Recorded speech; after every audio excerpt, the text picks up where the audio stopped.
Hi, everybody. This is Betsy Sobiech with Tiara International.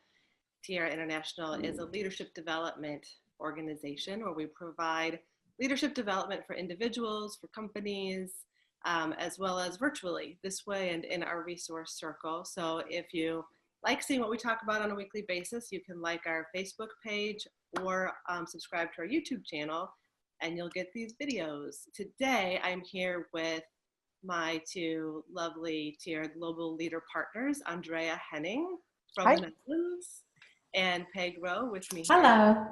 Hi. And we're talking about playfulness, which is real hilarious because the minute anyone starts to say playfulness, we get real stressed about it because it's like, oh my gosh, are we going to have to have fun? Do we have to be silly? Like, what does that really mean?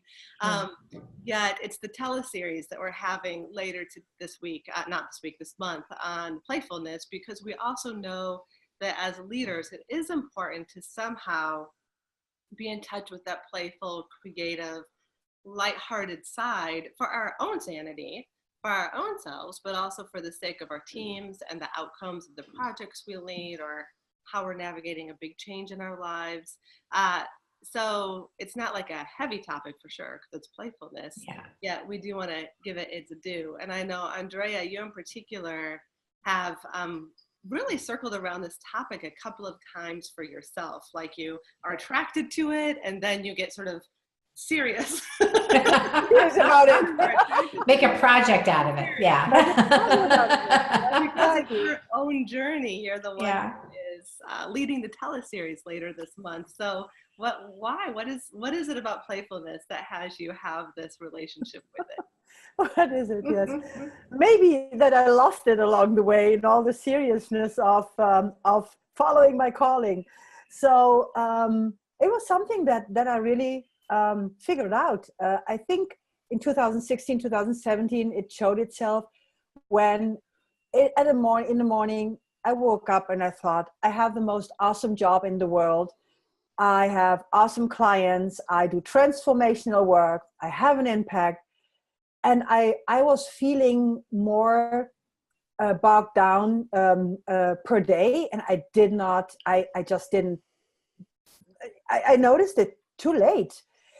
And of course, once we notice stuff, once stuff comes into our awareness, then we can do something about it. And the first thing is to look at it more in depth on what was going on. And then, of course, on top of it all, being a coach and being guiding people to having this awesome lives also was something like, wow, what happened to me? And what I really discovered was that actually our inner calling, the things that we are called to do, what really, really inspires us, have two sides. It has a task side where we accomplish something that is dear to our heart, what we stand for, and along the way there also should be that we enjoying it, and the enjoyment part fell off the wagon. And of course I let that happen myself, but that is the starting point of a deep inquiry. What am I doing that I let that happen? What am I doing? Why is it getting so seriously? And there's nothing else in the world that I would love something else to do, or other things. What I was doing was exactly right. And still I missed the lightheartedness, the enjoyment, the fun with it. It kind of fell off the wagon. Yeah, it's interesting you say that there are those two sides, that when we get engaged in a project that's important to us, there's the side of like, what are we getting done? And there's the side of like, why are we doing it and how are we enjoying the process of the journey? And that can get kind of lopsided. Like I know some people who might be in a phase where it's a really fun, lighthearted, but it feels like there's no progress. And then there's a time where it feels like it's all progress and things are heavy. So I like that. I do want to just take a minute and say hi to those of you who are joining us live. Feel free to write comments and questions and things like that as you listen to us live. After we're done with this dialogue, we will hop on and answer all of your questions at that time. We tend to just talk first and then dialogue with you guys. Right. But we love seeing those questions. So I see some of you joining us. Thank you for doing that. And if you're listening to the recording, fantastic. Add your questions and comments then, and just like the pages so you get these on a weekly basis. So so there's this balance between I have to get things done, or even this is a really serious project, or I know a lot of the clients that we work with individually in our resource circle and their companies, they're mission based. So what they're doing is making a huge difference on the planet in an area that is suffering or needs help, or that they believe strongly in. So even sometimes if there's that inspiration or passion as the source of a project, it can also still feel real heavy then.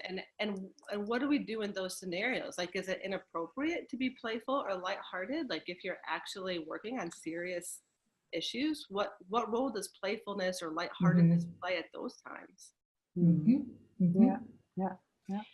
Yeah, I think the thing that's fascinating about this topic for me is that there is a lot of research, and I can't cite it, so don't look for that. But there's a lot of evidence, that that creativity and connecting creativity and fun and that lightheartedness actually opens up those little, like, neural pathways for new ideas to come forward. So when we sort of shift our focus from whatever that heavy or more significant thing is into a space that feels a bit more lighthearted and creative, that it actually allows ideas that are there to sort of bubble up. They almost get like covered by the heaviness, and that when we can infuse more lightness and creativity, that also almost may sound counterintuitive, but it actually makes room for and makes space for some of those other ideas to actually come through. So it actually, beyond just like sort of giving like that mental relief or that sense of doing something different and that feels good, there's also, I think, a very positive impact that taking time to be creative and have fun and lighthearted can actually really contribute to the work that you're trying to do. Right. And I think then that also reminds me of something we work on with a lot of people, is that when you are in the process of creating results or going for a big goal, you can get into this downward spiral where you overwork sometimes. Like, you sort of get so in the trenches and so detailed and so caught up in everything. And we all have this puzzle we're trying to sort out around how do you stay balanced and how do you stay well and how do you manage stress, as well as really go for what we want in our careers and our communities. And this is one of those things, like if you feel yourself making things too serious, too heavy, too complex, too like whatever, to just like stop the action and learn for yourself how to take a breather. And even if fun isn't the thing, because I know we all may have like limiting reactions to the different words, like maybe you don't consider yourself playful, maybe you don't love to have fun, I don't know, whatever it is. But like maybe lighthearted, or maybe like taking a breather, or maybe a sense of relief, or slowing down, like whatever the thing is you need to lighten the energy. And like Peg is saying, connect to that creative energy, but also just tune in and be like, okay, what is the most strategic and important and interesting thing I can do right now, instead of just getting sucked down into overcomplicating and overdoing and over committing to so many things, right? Exactly. One of the things that I'm aware of for myself is that I'm having to be intentional about that, because I have a lot of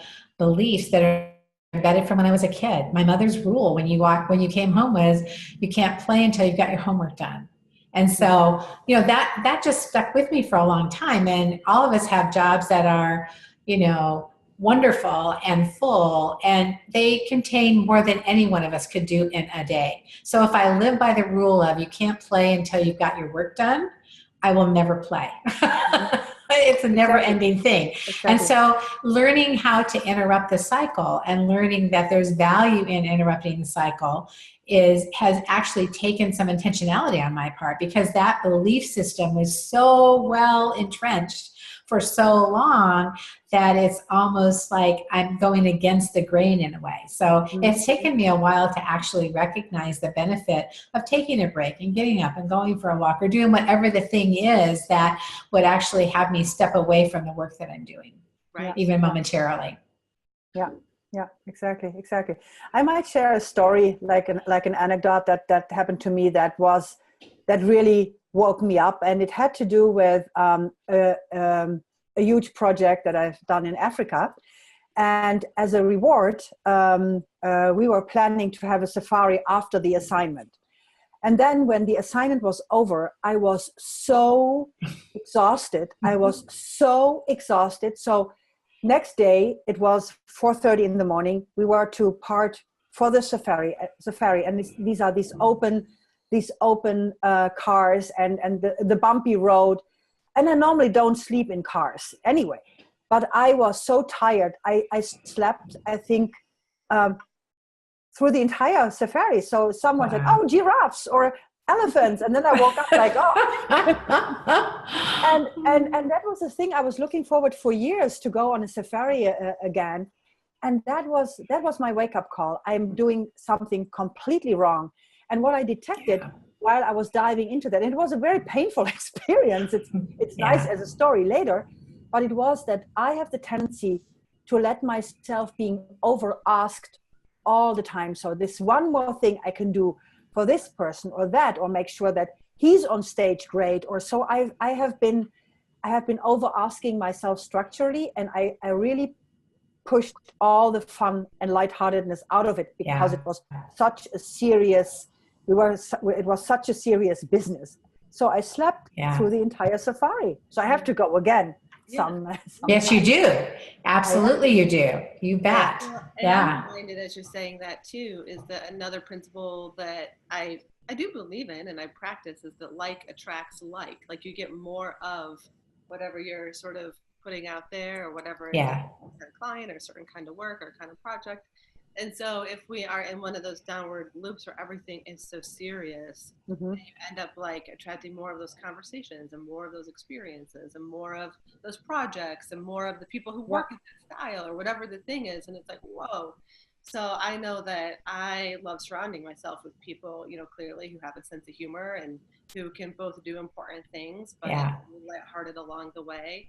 And I want my life to be that balance of, belly laughs with people I've known for a long time, and adventures with people that I'm working with. And I like work to be, even if if I'm working hard, I do love for it to be a both and, with just laughing at ourselves and being lighthearted and playful along the way. I know some of our coaches will have dance parties in their office cubicles, or share funny stories, or do whatever they need to do to break it up a little bit.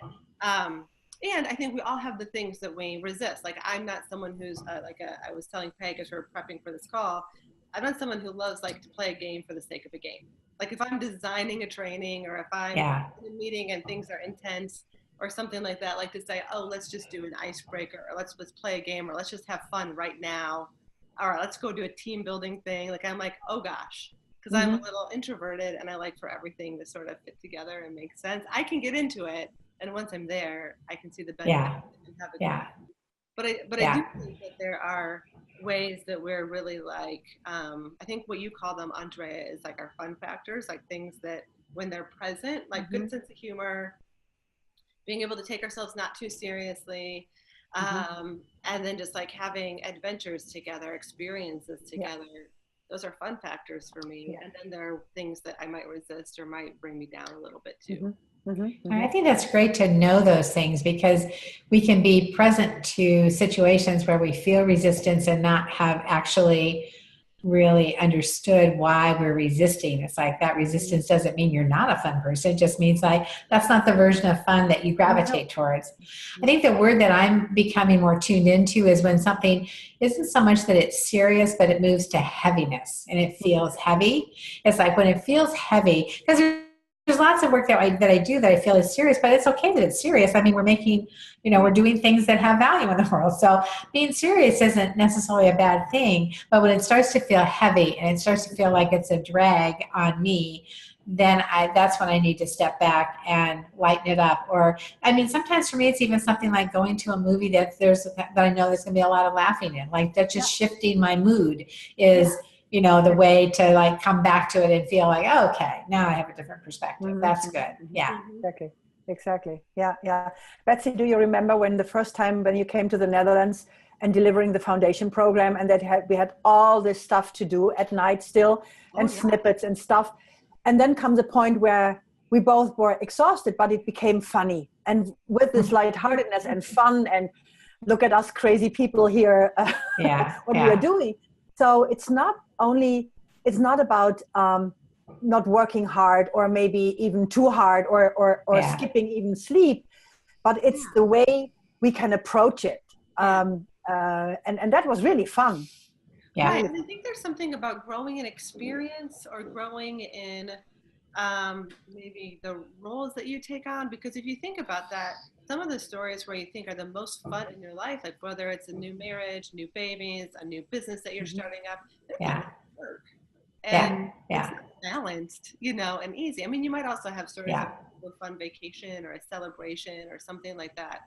So for me, there's also this thing of like, as I grow older, I don't want everything to become more significant or more something. And I want to keep a little bit of that curiosity and that wonder and that playfulness and the not taking myself too seriously along the way. Because there's something that feels also like fresh about it, like a way to stay sort of fresh, a way to not get too stodgy or something like that. Yeah, exactly. Another thing that we are also going to talk about in our teleseries is, I call them fun killers. I don't know if I will change the word, but actually, I think we all have these examples where we actually were looking forward to something. Oh, this will be fun. Yeah. And then it wasn't. It was not at all. And it's also very good to dive into, why wasn't it? What happened? What happened to you? What happened there in the environment? And actually, when I was younger, I hope sincerely my brother will not listen to that. It was often that he was doing something that then brought my parents to fight with each other, and all the fun was gone. And I blamed him for that. I really blamed him for that. And it's really interesting to see. It's often the same things that happen, that something is not is less fun than you would have anticipated. And also what we are going to dive into is there actually something that you can set yourself up for having the fun that you're anticipating? It will be an interesting inquiry. That will. The answers there is this balance of, does fun come from within you? Like, can you generate a mood of lightheartedness no matter what? So I know there are times when I hope I'm not really the fun killer per se, but there are times where like my mood or my thing, like I don't want to go to the event, I don't want to do the thing.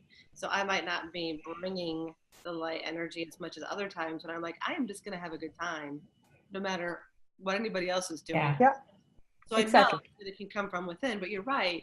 There also are circumstantial things that can happen that either kind of bring you along or stop that energy.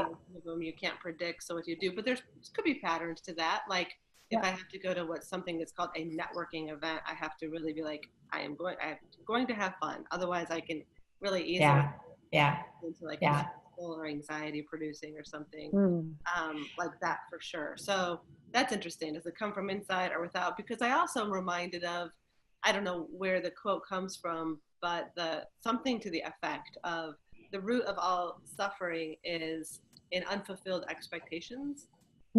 So I thought of that when you said that, like you think something's going to be really fun. Great. Yeah. And when you go and it's not fun, like then it's like you have to handle not only the not funness, but also that. And then if you are in a leadership position, whether it's of your group of people that are there, it's a work event or something like that, then there's even more eyes on you about what do we do in this scenario.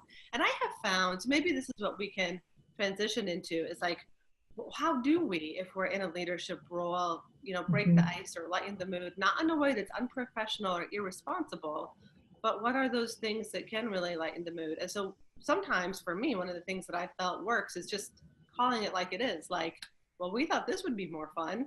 And then right then, people will be like, I was thinking the same thing, or whatever happened. So for me, naming what's happening will sometimes lighten the mood in and of itself, and then there's like the break, and we can reconnect with what needs to happen next, kind of thing. Exactly. I think that's great, Betsy, because I think the other piece, for leaders and teams is how to introduce fun in a way that feels like it works for everybody. And so, Andrea, to your point, it's like, we can say, well, at the end of this big project, we're all going to do this thing. We're going to go on a mystery adventure or whatever it looks like. And then you find at the end, like you're so wrung out, just like you had that experience, that people are now doing it because it's expected and we have to, but not because it feels genuinely like fun. So I think there's something for leaders to having that sense with your team of what's the timing that will have people, and maybe it's in the middle of the project. Maybe in the middle of the project, a pizza party on Friday afternoon would be exactly the right thing to lighten things up. And so it's really kind of reading that mood of the team and doing things. They don't have to be entirely spontaneous, but doing things in a way that feels like it's an interrupter to the heaviness and the seriousness. Exactly. And what we often need to build in is actually relaxation time, just breathing time. And when you still, sometimes when I see some programs, I think they're insane. I think I've learned a little bit more along the way now. When I plan my own programs, I give enough space that they can breathe, or we have been gone away from evening programs and these kind of stuff, so that people just have a dinner together and have conversations, because they are often the most meaningful conversations. Right. But this time to breathe, and not fill it all up with, oh, I want to have them all and give them the best and another speaker and all these kind of things. Right. To just have time to relax and let it sink in, makes all the stuff more fun. Less is more, maybe, in these kind of. Well, and to Betsy's point earlier, everyone has a different view of fun. Like for somebody, doing games would be fun. For somebody else, it's like, no, I'd rather go take a walk, thank you, and having the freedom in that sort of kind of scenario to let people seek out what feels like it would be the fun, relaxing, rejuvenating, renewing kind of break for them. And it's not going to look the same. It's not like, okay, now we're all doing yoga. And someone's like, I hate yoga.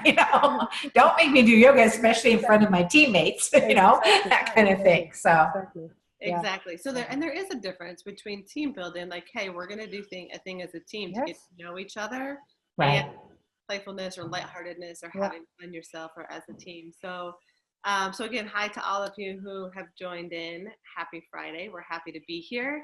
Tiara International. We're talking about playfulness, fun, lightening up as a leader. And we do have a teleseries on this happening later this month in August. It's just 2 weeks. We do have it 2 Wednesdays in a row so that we can actually practice, because most of us need practice. Having fun for 1 whole week. Here's your homework. Have fun.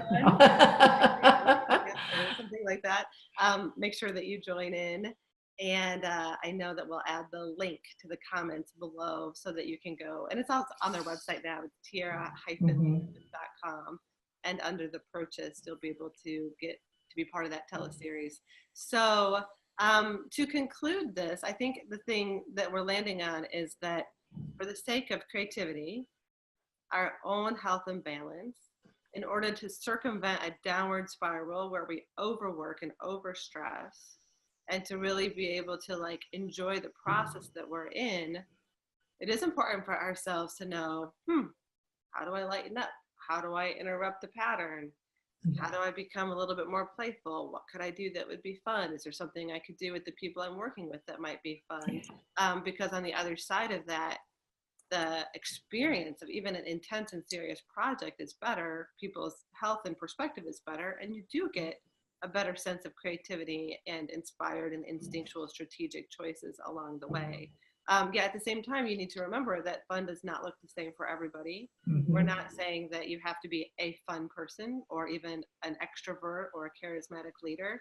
It's just knowing that it's not like you get a bigger prize at the end of the game if everything's real serious and heavy along the whole way. Yeah, and in actuality, if you can lighten up and enjoy the process with the people around you while you're going for some of these big goals, it's kind of more like the win-win scenario. Yeah, exactly. I would say, Betsy, it's time to take lightheartedness seriously. I think so. Yeah. That's great. What's the experience of life you have? Like attracts like it's not so serious after all. This is going to pass. Like all those things that cause people to just really enjoy the moment and enjoy each other and lighten up. How about you, Peg? What would you say to conclude today? I would say know yourself and know what it is for you, and not only what you enjoy, but what you bring. Like, I'm not a joke teller, but I love to be around people who tell jokes and are funny, and I'm a great audience, but I'm not the person who's going to crack the joke, and I've had to learn not to make myself feel bad about that. So I think there's a part about this, about knowing yourself. What do you like? What will actually lighten up for you, and what can you contribute to that? Exactly. All right. Well, thank you for being on this call today. Yeah. Watching. Like I said, we'll take a glance at the comments and questions right now. And then like our Facebook page, our YouTube channel, if you want to see what's happening next on our Facebook Live Fridays. Yay. All right. Yay. Great. Bye. Thank you. Bye. Bye.